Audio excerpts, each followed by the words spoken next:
ধনী গৌরী শুভদা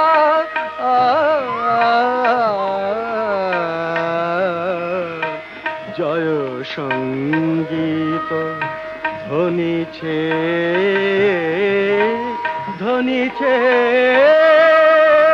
তোমার ভুবনে তব অচিন্ত রূপ চরিত মহিমা তব অচিন্ত নব শোভা নবধান রূপায়িত প্রতিমা তব অচিন্ত রূপ চরিত মহিমা তব অচিন্ত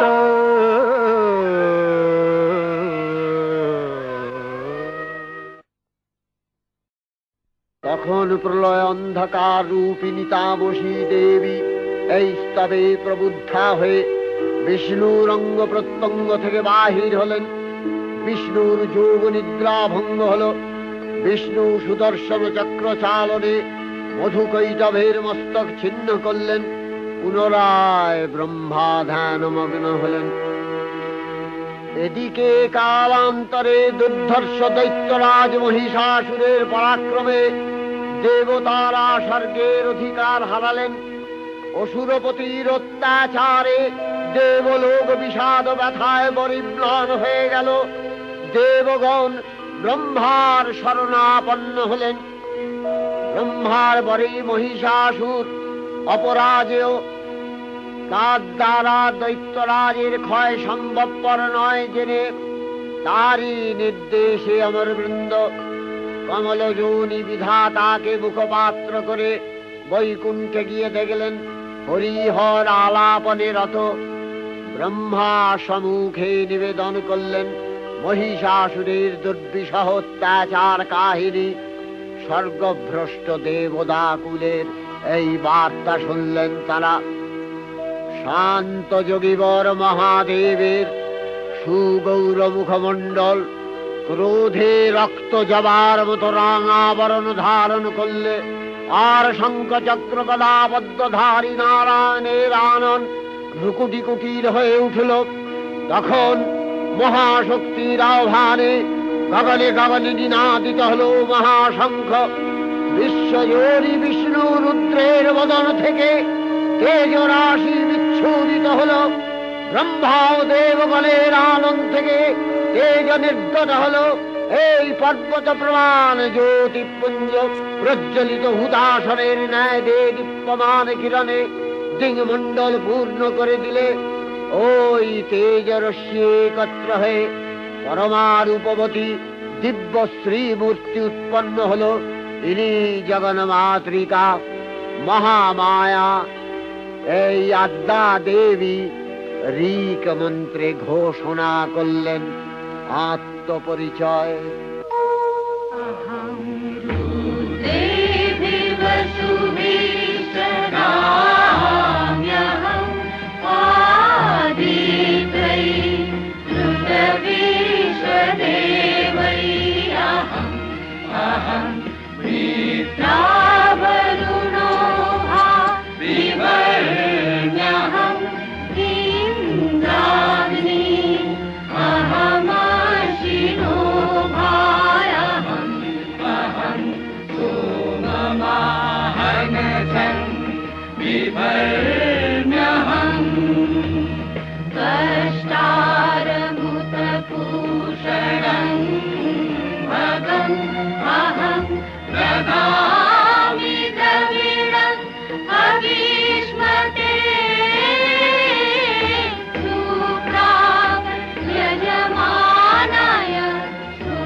স্ত্রী মূর্তি মহাশক্তি, দেবগলের অংশ সম্ভূতা, দেবগলের সমষ্টিভূত তেজপিণ্ড এক বরবর্ণিনী শক্তিস্বরূপিণী দেবী মূর্তি ধারণ করলে এই দেবীর আনন শ্বেতবর্ণ, নেত্র কৃষ্ণবর্ণ, অধরপল্লব আরক্তিম ও করতলদ্বয় তাম্রাভ।